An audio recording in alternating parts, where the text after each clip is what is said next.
البتہ اس خدمت خلق کے بارے میں یہ جان لیجئے، اس کے 3 تصورات ہیں۔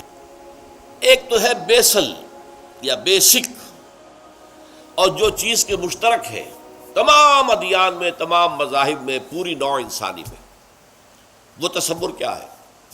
بھوکے کو کھانا کھلاؤ، اس کے پیٹ میں آگ لگی ہوئی ہے، بھوک کی، اسے بجھا دو۔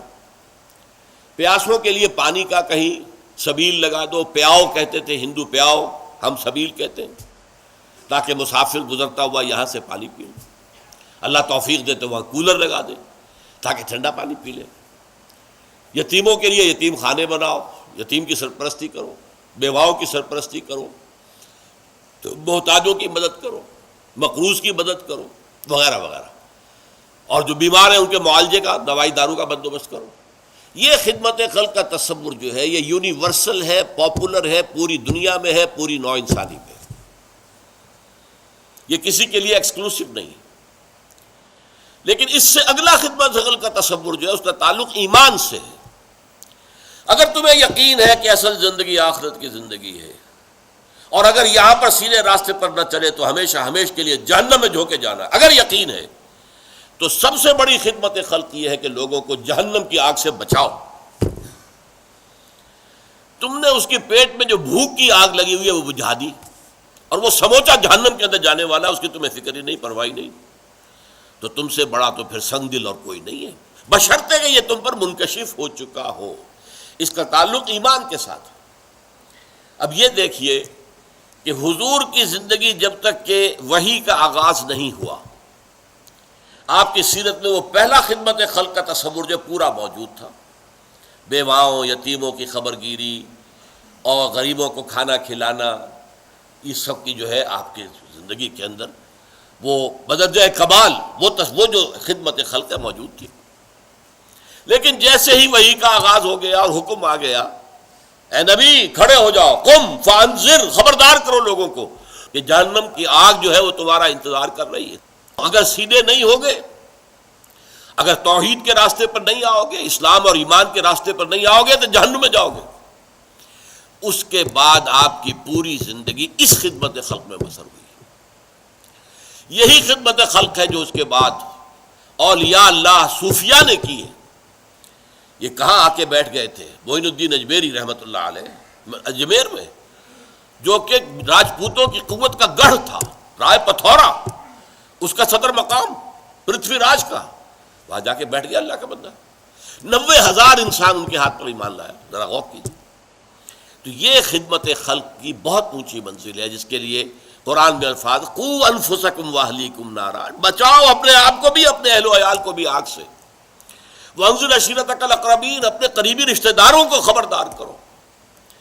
تو یہ جو معاملہ ہے یہ خدمت خلق کی وہ بلند تر منزل ہے جس کا تعلق ایمان کے ساتھ ہے۔ ایک اور تصور جو ہے خدمت خلق کا وہ بہت اہم ہے، اور وہ یہ ہے کہ نظام اگر انسان کا جو ہے نظام زندگی وہ غلط ہے، تقسیم دولت جو ہے وہ غلط بنیاد پر ہو رہی ہے، وہاں عوام کو حق نہیں پہنچ رہا، سارا اوپر کا ایک طبقہ ہے کہ لا یکون دولۃ بین الاغنیاء منکم، سرمایہ داروں کا ایک طبقہ ہے، دولت انہی کے درمیان گردش کر رہی ہے۔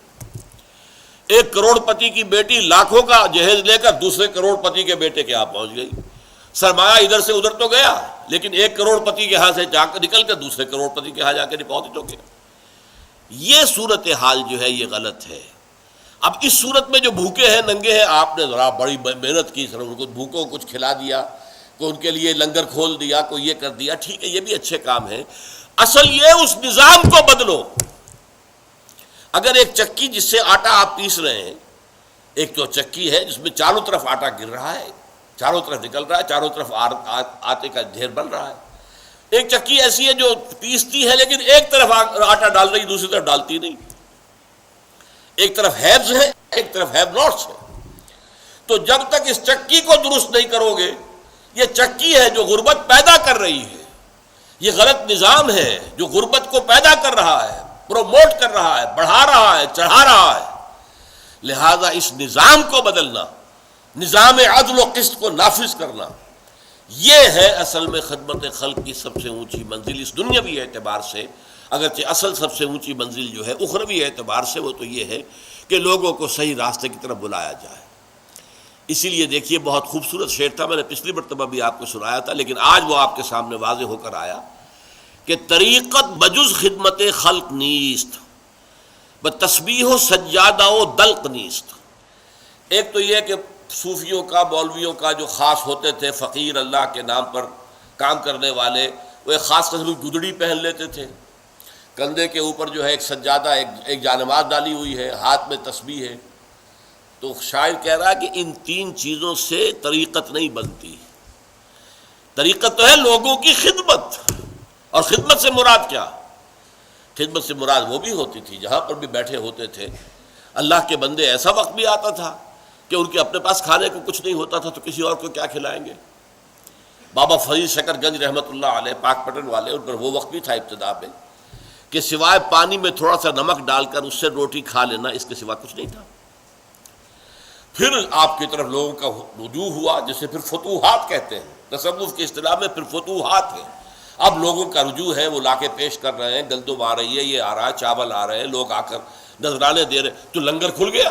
اب لنگر ہے، اب غریب آئے کھائے، وہ لنگر کھل گیا۔ انہوں نے کوئی اپنی جائیداد نہیں بنائی اس سے، انہوں نے یہ نہیں کیا کہ جو کچھ آ رہا ہے وہ سارا سامان بیچ کے اجناس تو اپنا کوئی محل کھڑا کر لے، معاذ اللہ ثم معاذ اللہ، انہیں دنیا سے کوئی طلب تھی نہیں، لنگر کھل گیا، غریب کھا رہے آ رہے۔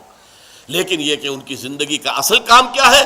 لوگوں کو حق کی طرف بلانا، اللہ سے متعارف کر دینا، اللہ سے تعلق جوڑ دینا، جس کے لیے حضور نے فرمایا لوگوں میری اور تمہاری مثال ایسی ہے کہ آگ کا ایک بہت بڑا الاؤ ہے، تم اس میں گر پڑنا چاہتے ہو، تمہیں نظر نہیں آ رہا، جہنم تمہاری نگاہوں کے سامنے نہیں ہے اور تمہاری نگاہوں سے اوجھل ہے، میری نگاہیں اللہ نے کھول دی ہیں، مجھے جہنم نظر آ رہی ہے، اور میں دیکھ رہا ہوں کہ تم جہنم میں گر پڑنا چاہتے ہو، اور میں تمہارے کپڑے پکڑ پکڑ کر گھسیٹ رہا ہوں کہ خدا کے لیے بچو اس جہنم کی آگ سے۔ یہ ہے خدمت خلق کا بلند ترین تصور، دعوت اللہ، اور لوگوں کی سیرت اور کردار کو سنوارنا تاکہ وہ اللہ تعالیٰ کے ابدی عذاب سے بچ سکے۔